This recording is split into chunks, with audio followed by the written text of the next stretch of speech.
There's a distinct sense of defeat in the air for the centre at the moment, and I'm enjoying it because the centre has been holding on to power for far too long, and we're at a point where the problems are just not deniable from the centrist position. The problems are so manifestly, obviously everywhere that we have to begin to actually start addressing them. And we have to start addressing them honestly. And this is why I've seen a lot of articles like this. Now, this one's from last year, but I've seen a bunch of articles about the guardrails on the right having failed. The guardrails on the right have gone down, and it's because of Donald Trump saying things that he's not supposed to say. So, well, okay, first things first.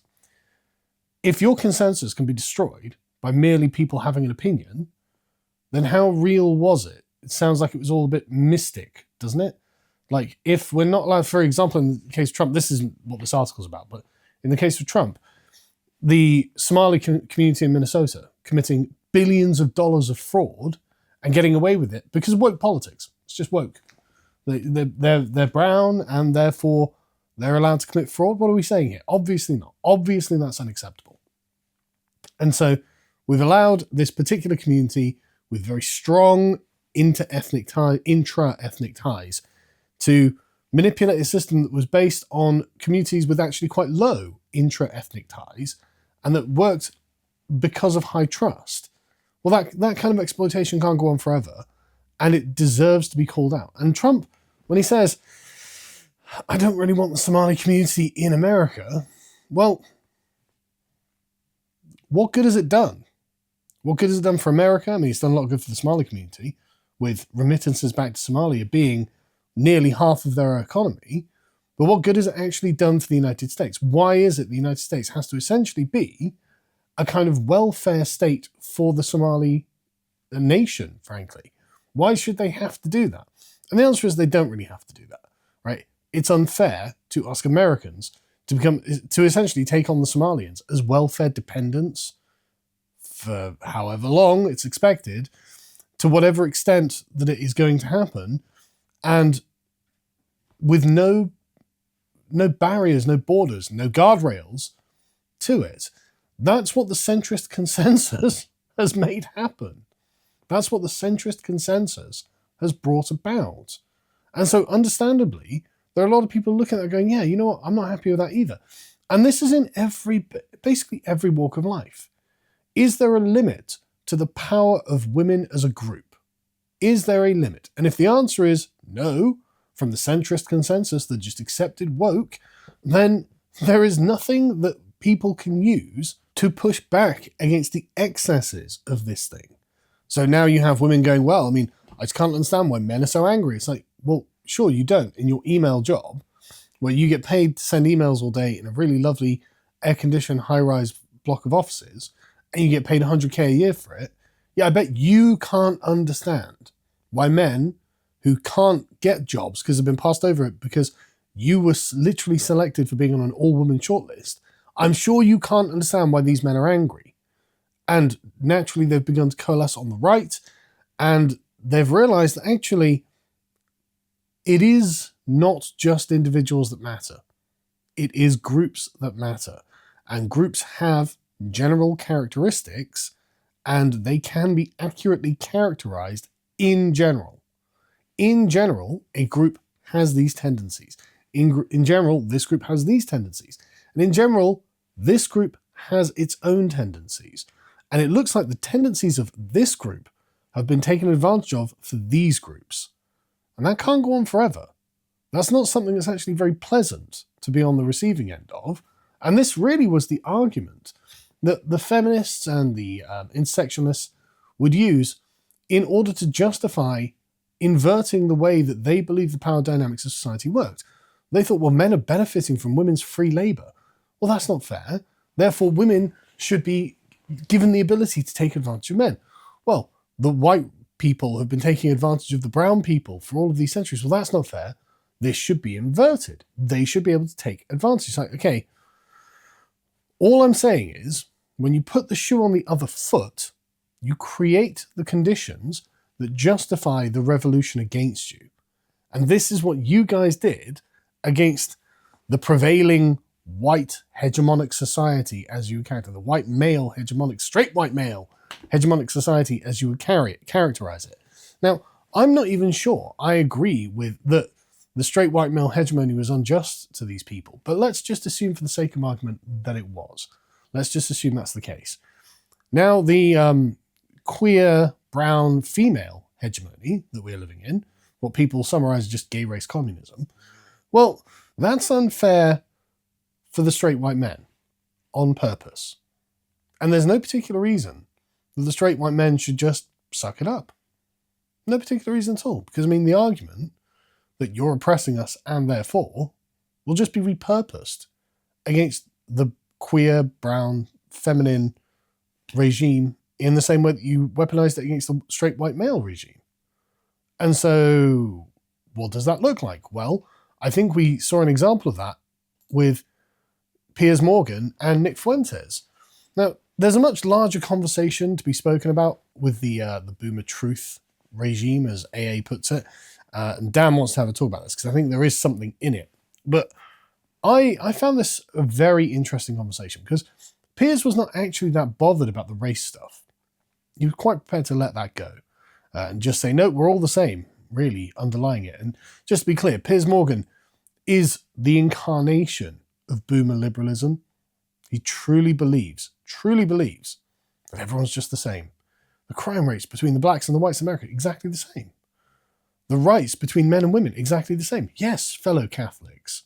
Catholicism is essentially John Lennon's Imagine, isn't it? It's essentially the most primeval form of equality and liberty that one could imagine. Yes, that's what being a Catholic is. Okay, Piers. But you'll notice the only times he got really angry, the things that he truly cares about, and this really does hammer home the point about the boomer truth regime, is when Nick Fuentes was saying that he thought that Hitler was cool, and when Nick Fuentes was saying that actually women do not deserve equal rights to men legally. Fuentes would say, well, they're the same in the eyes of God, but that doesn't mean they should be the same in legal parlance, because men and women are actually different. They have different concerns, different needs, whatever. And being pro-Hitler is not something I approve of, obviously, because Hitler was German, and I'm an Englishman, and I don't like foreigners. But the issue is overthrowing that consensus that was established after 1945, that actually everyone everywhere is the same, and any drawing of distinctions between peoples, whether it's ethnic groups, whether it's sexes, whether it's sexualities, whether it's whatever, is essentially the fast road to Nazism and death camps. And that's just not going to hold. And that's been the technique, the intellectual technique they have used to overthrow what is actually a more rational and proper ordering of the world. No, we're going to have everything being treated as morally equivalent to everything else, or else Hitler. And it's like, look, man, I'm not saying I support what Nick Fuentes is saying, but I can see why he's effective and why you're losing the argument. I mean, look at these faces. Piers Morgan looks like he's about to cry. Nick Fuentes is laughing in his face. Fuentes definitely got the better of Morgan on this, by a long way. And Morgan only really got angry about the women issue and the Hitler issue. And so you can see the truly sacred cows that Morgan holds in his heart. It's like, no, we are, and he is genuinely just a boomer lib.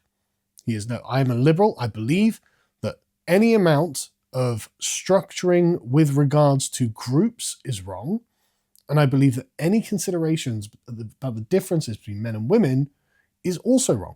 Now, you'll notice that this is actually in contradiction to his conversation with Tucker Carlson, where he was saying, well, young men don't know how to behave anymore. They don't know that they should stand up when a woman enters a room. It's like, Jesus Christ, that's a very Victorian attitude. I'm not sure that you hold, Piers, really. I don't think Piers Morgan stands up when a woman enters the room. But he's arguing for old school chivalry. And that's all well and good when you're 60-something and you're very wealthy and you've been married, right? That's great. That works because you, Piers Morgan, are a multimillionaire many times over. You have 3 mansions in different countries. The average young man is getting henpecked by a feminist HR boss, by a girl boss who's telling him he's a bad person because he's a man. Like, this is not the same reality that these two people live in. And this is so brilliantly brought out here. Like, what Piers Morgan inherited when he was young is a civilization that had the attitude that men would generally be the breadwinner. And what Nick Fuentes has been stewed in, and at one point, Piers Morgan says, well, this is all about being the product of your environment. Yeah, no, I agree, Piers. You are the product of your environment, what they would call a patriarchy, and you carry that with you. And the boomer libtard nonsense is a veneer over the patriarchal man who was brought up in it. Well, what you're seeing on the other side is a feminist man. You're seeing a man who's decided, yes, the world is broken into groups, and these groups have characteristics and qualities and moral entitlements, as feminism said from the word go. And now, and not just in feminism either, obviously in race and all these other things. And now he, as the product of that environment, has said, well, okay, if that's the way the game is played, what do I get? What does my group get? How do we fit into this? And Piers Morgan's answer is, you fit the bottom to be ground under the heels of the gay race communists? Sorry, I like I said, I'm too old to be a follower of Nick Fuentes. He was not formative on my education or my growing up, my political formation. But I can see why he's being formative on a lot of young men's now, in, I think, much the same way that I am as well, in fact, but not to the same extent, obviously. I think that there's a reason that young men are paying attention to people like me and Nick Fuentes, and not you. You being the last gasp of the old guard, an old tabloid smear merchant who's just able to get clicks. That's great, but nobody looks to you as a thought leader. And when you actually encounter one of the new thought leaders coming up, you got absolutely crushed. Like, you can say, well, I'm here to support the liberal centrist consensus of the 20th century. But that's not working for anyone. That's not working for these young men. And it's from your own hypocrisies that this has emerged. You actually needed Piers. And Piers has done this in the past. He has actually argued for the dignity of men as men, which is essentially what Nick Fuentes is arguing. It's just Fuentes does it in a way that Piers Morgan can't stomach. He has to try and tone police him the whole time. But this is an inevitability, I think, that you get essentially a radical right wing made up of mostly straight white young men who are just not happy with the way, the hand that they've been dealt, the way, the settlement, the dispensation of society. And they've got no reason to be happy with it. It's terrible. It's there to exploit them. It's there to oppress them. And why should they deal with this? Why should they not become a radical force in politics and demand the overthrow of the system that is holding them down? Why should they demand equality and fairness when they are not being given equality and fairness from the system, from the other groups that have displaced them? They've denied them the traditional way that they fit into society. And so there are so many videos of, oh, well, men are lost. Men don't know what they're doing. Yeah, I know. Because you led a jihad against them for the last 50 or so years. And this is the product. Dispossessed men who haven't got anything to lose. There's nothing you can hold over them that will just say, no, I'm here to overthrow your system that is oppressing me. And what follows is a much more difficult and deeper conversation than Piers Morgan is prepared to have.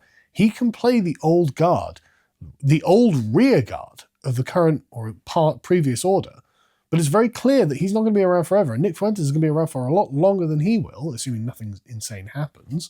Nobody gets Charlie Kirked. But even then, Charlie Kirking Nick Fuentes won't stop the movement. It just gives the movement its martyrs. And so the old sort of conservative libtard can't accept why he's losing. He can't understand why his ideology has failed to reproduce itself in the minds of the young men. And he can't deny the legitimacy of the claims that the young men are making. So what we see is the death of this kind of old politics. 20th century politics. It's just dying on the vine. It's not working for anyone.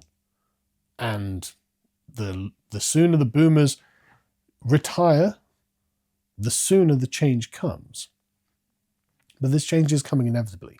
And I think they're aware of it. I think they're afraid of it. I think that's why they're like, oh, the guardrails are coming off. Yeah, they are.